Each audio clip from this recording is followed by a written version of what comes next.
Doctor Nisha, ഇവിടെ Kemal Pasha sir പറഞ്ഞ ഒരു കാര്യം, ഒരു പെണ്ണായതുകൊണ്ടാണ് ഇങ്ങനെയുള്ള വിധി വന്നത് എന്നാണ്. എനിക്കത് എത്ര ആലോചിച്ചിട്ടും പിടികിട്ടുന്നില്ല. അദ്ദേഹത്തെ പോലെയുള്ള ഒരു നിയമജ്ഞൻ ആ രീതിയിൽ സംസാരിച്ചതിനോട് എനിക്ക് എന്തായാലും അത് അക്സെപ്റ്റ് ചെയ്യാൻ പറ്റില്ല. താങ്കളുടെ നിലപാട്?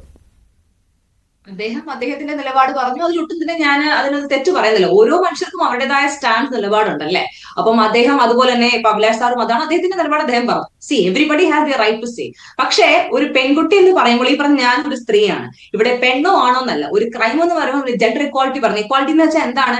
നമ്മൾ രണ്ട് ജെൻഡേഴ്സിനെയും വന്ന് ഒരുപോലെ കാണുകയും പ്രോത്സാഹിപ്പിക്കുകയും നമ്മൾ വളർത്തിവിടുകയും ചെയ്യാണ് ചെയ്യേണ്ടത്. പക്ഷെ ഇവിടെ ക്രൈം എന്ന് വരുമ്പോൾ ഒരു പെൺകുട്ടി ആയതുകൊണ്ട് അതിന്റെ ശിക്ഷ കുറച്ച് കുറയണം, ആൺകുട്ടി ആണെങ്കിൽ കൂടണം എന്ന് പറയുന്ന ഒരു വാദം utter nonsense and rubbish and foolishness ആണ്. അത് ഈ പ്രോഗ്രാം കണ്ടുകൊണ്ടിരിക്കുന്ന കേരള ജനതയെ തന്നെ വിഡ്ഢികളാക്കുന്ന തരത്തിലൊരു ഒരു ന്യായീകരണമായി പോകുന്നത്. സോ അത് അട്ടർ റബിഷ് ആണ്.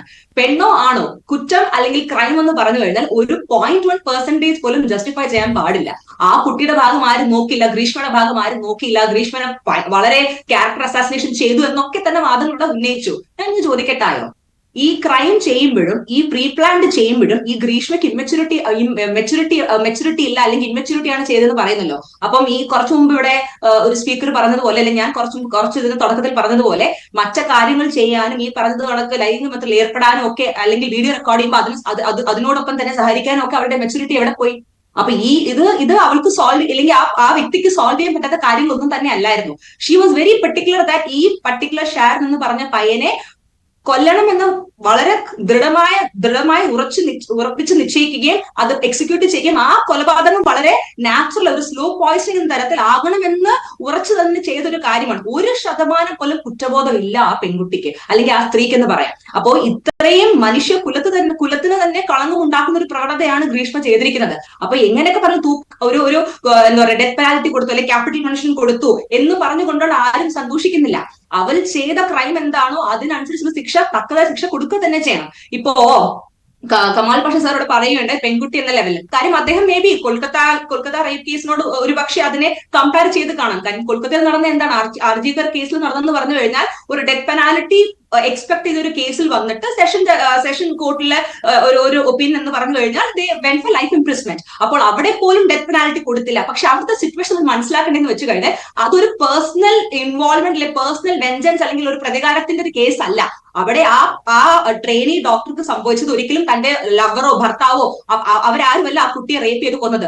ടോട്ടലി ഒരു സ്ട്രേഞ്ചർ തന്നെയാണ്. അതിന്റെ പുറകെ ഉള്ള കാര്യങ്ങൾ എന്ന് പറഞ്ഞാൽ വളരെ വളരെ കോൺസ്പിറസി ഉള്ള കാര്യങ്ങൾ. ഇനിയും അത് ആ കേസ് ഇനിയും ആ ഒരു ന്യായം വെച്ചുകൊണ്ട് അവിടെ വധശിക്ഷ ഒഴിവാക്കണമെന്ന് പറയാൻ കഴിയില്ലല്ലോ. അവിടെ വധശിക്ഷ, ഇവിടെയും വധശിക്ഷ, രണ്ടും ആയിരുന്നുവെങ്കിൽ അതൊരു ഇക്വാലിറ്റി എന്ന് പറയാമായിരുന്നു. അല്ലാതെ അവിടെ ഒഴിവാക്കുകയും ഇവിടെ കൊടുക്കുകയും ചെയ്തു എന്നുള്ളതാണ്. അവിടെ ഒഴിവാക്കിയ, അവിടെ എന്തുകൊണ്ട് ഒഴിവാക്കി? ഇനി അവർക്ക് അപ്പീൽ ചെയ്യാലോ, ഹൈക്കോടതിയിൽ, സുപ്രീം കോടതിയിൽ എല്ലാം പോവാം. അവിടെ മമതാ ബാനർജി ഗവൺമെന്റിന്റെ പൊളിറ്റിക്കൽ സപ്പോർട്ട് ഉള്ളതുകൊണ്ട്, മറ്റു പല കോൺസ്പിറസി ഉള്ളത് കൊണ്ട് മാത്രമാണ് ആ ഒരു പെർട്ടിക്കുലർ കേസ് അങ്ങ് നിൽക്കുന്നത്. ഇവിടെ ഒരു ഗവൺമെന്റ്, കേരള ഗവൺമെന്റ് ഇൻവോൾവ് അല്ല, രണ്ട് വ്യക്തികൾ തമ്മിലുള്ള പ്രശ്നം മാത്രമാണ്. അത് ഈ ഒരു ലെവലിലേക്ക് പോകുന്ന സമൂഹത്തിന് കൊടുക്കുന്ന മെസ്സേജ് എന്താണ്? ഇത്തരം ഗ്രീഷ്മ നമ്മൾ വളർത്തിവിടുമ്പോൾ വളർന്നു വരുന്ന പെൺകുട്ടികളാകട്ടെ, അല്ലെ വളർന്നു വരുന്ന കൊച്ചു ആൺകുട്ടികളാകട്ടെ, അവർക്ക് കൊടുക്കുന്ന മെസ്സേജ് എന്താണ്?